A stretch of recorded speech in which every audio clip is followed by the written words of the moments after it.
Buenas noches, profesor. Buenas noches, compañeros. En este video hablaremos sobre la didáctica como disciplina y su objeto de estudio en las lenguas extranjeras. Vamos a basar esta presentación en las lecturas Epistemología de la didáctica de las lenguas de Jesús Álvaro Bastidas y Understanding Language Teaching de Kumarava Divelo. Es importante entender la didáctica primero que todo como una disciplina que estudia el origen y los saberes y la práctica del proceso de enseñanza-aprendizaje. Además de comprender su objeto de estudio, que en este caso pues el lenguaje es nuestro caso particular, que se puede entender como sistema, como discurso y como ideología.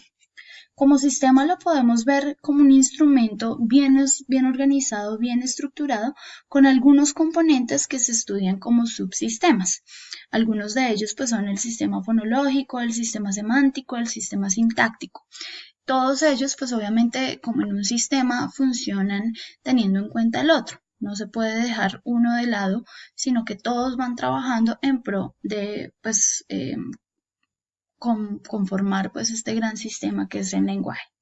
Como discurso lo debemos entender como en la parte de su funcionalidad, el uso del lenguaje, la función comunicativa que éste tiene, cómo yo voy a poder expresar diferentes cosas, diferentes pensamientos que yo tenga, expresar mis sentimientos, mis necesidades a partir del lenguaje y cómo puedo utilizarlo.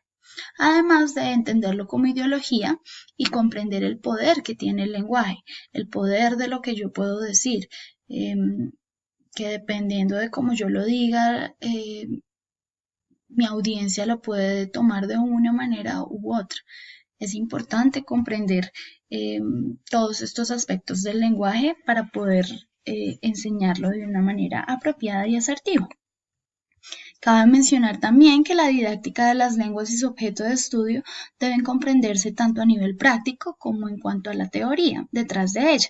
Es por eso que es tan importante el proceso de investigación. La didáctica además se ha clasificado en didáctica general y didáctica especial. La didáctica general no reconoce asignaturas y pues se habla simplemente de estrategias que se pueden utilizar sin importarle el contexto, sin importar el área de conocimiento, pero que pueden igual aportar a cualquier proceso de enseñanza-aprendizaje. Por el contrario, la didáctica especial ya se delimita un poco en cuanto a la asignatura y al contexto. Es decir, la naturaleza del lenguaje y de la enseñanza del mismo en un contexto específico. No es lo mismo enseñar inglés o que enseñar matemáticas o enseñar ciencias, y no es lo mismo enseñar inglés a niños de preescolar o a niños o a adolescentes en bachillerato. No es lo mismo enseñar inglés en Colombia o enseñar inglés en Estados Unidos, así sea extranjeros que están aprendiéndolo como segunda lengua. Es por esto, pues que nosotros nos vamos a enfocar un poco más en la didáctica especial de las lenguas extranjeras. Vamos a iniciar con una pequeña línea del tiempo, teniendo en cuenta pues todos los estudios que ya se han realizado de acuerdo al tema. Y pues empezamos dateando pues desde 1920, cuando inicia toda la revolución del English Language Teaching, conocido como ELT, que se da en Gran Bretaña en 1920. Vale la pena renombrar, cuando nace este proceso y se empieza a estudiar la didáctica del inglés. En 1948, Stern nos muestra la didáctica de las lenguas como un proceso más consistente y deliberado, y Dunkel y Agar pues nos muestran métodos un poco más tradicionales. Ya en 1960 se empieza a involucrar la lingüística y la psicología, y en 1964 Scherer y Wertheimer nos muestran métodos un poco más novedosos, métodos novedosos para la enseñanza del inglés como lengua extranjera. En 1968, Chastain y Wardehoff nos muestran métodos, pues ya los métodos que conocemos un poco más estructurados, la gramática traducción, el método audiolingual, y empezamos a reconocer el aprendizaje cognitivo dentro de nuestras estrategias pedagógicas. Más adelante, pues empiezan a involucrar componentes multidisciplinares e interdisciplinares, y en 1969 se involucra la lingüística aplicada y la sociolingüística, que toma en cuenta el contexto.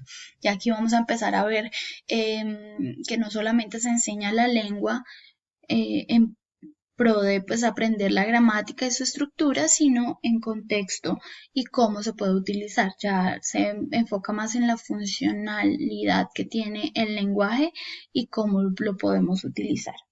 Además, pues empieza a tener en cuenta quién lo enseña y a quién lo enseña. En cuanto a la pedagogía, pues vemos que es importante tener en cuenta las competencias tanto sociolingüística, gramatical como estratégica, y las áreas de conocimiento, las habilidades que se pretenden fomentar en nuestros estudiantes, la habilidad de la parte gramatical, la parte textual, la parte funcional y la parte sociolingüística del lenguaje, que son muy importantes para nuestros estudiantes y pues para nosotros tenerlas en cuenta también a la hora de enseñar. El proceso de enseñanza entonces se lleva a cabo teniendo en cuenta los siguientes componentes: la adquisición del lenguaje, la psicología cognitiva y el proceso de la información. El primer proceso, llamado input, se define por el desarrollo de las competencias oral y escrita y de la lengua extranjera a la que se ven expuestos los aprendices, y pues tienen en cuenta la disponibilidad y la accesibilidad de los recursos. En este momento es cuando los estudiantes están expuestos a todo lo que pueda venir pues de nosotros como maestros y de los recursos que les presentemos para ellos empezar a recibir todo este material pues que nosotros le damos. El intake, el segundo momento, es el proceso mediante el cual los estudiantes asimilan o perciben el material al que han sido expuestos para luego procesarlo y así poder producir lo que llamamos pues output o nuestro producto final. Para esto se deben tener en cuenta algunos factores de asimilación tanto internos como externos del estudiante. Algunos de estos factores son edad, interacción, actitud, motivación, factores ambientales, factores cognitivos y de contexto que nosotros como docentes debemos tener en cuenta a la hora de enseñar. El proceso de asimilación también requiere de subprocesos tales como inferencia, estructuración y reestructuración para luego llegar a un producto o resultado pues que sea satisfactorio de acuerdo pues al proceso que se ha llevado a cabo en el aula de clase. Además, es importante tener en cuenta la estructuración de la didáctica como lengua extranjera, como ciencia.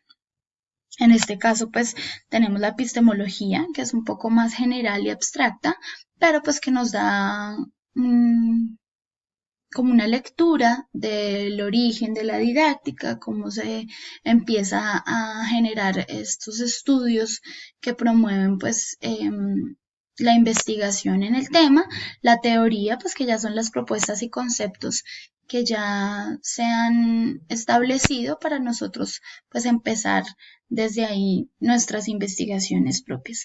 La metodología, que son pues estos procesos que se llevan a cabo en el aula, en la práctica, que orientan pues la investigación. Y finalmente la técnica, que son las técnicas e instrumentos que utilizamos durante el proceso de investigación.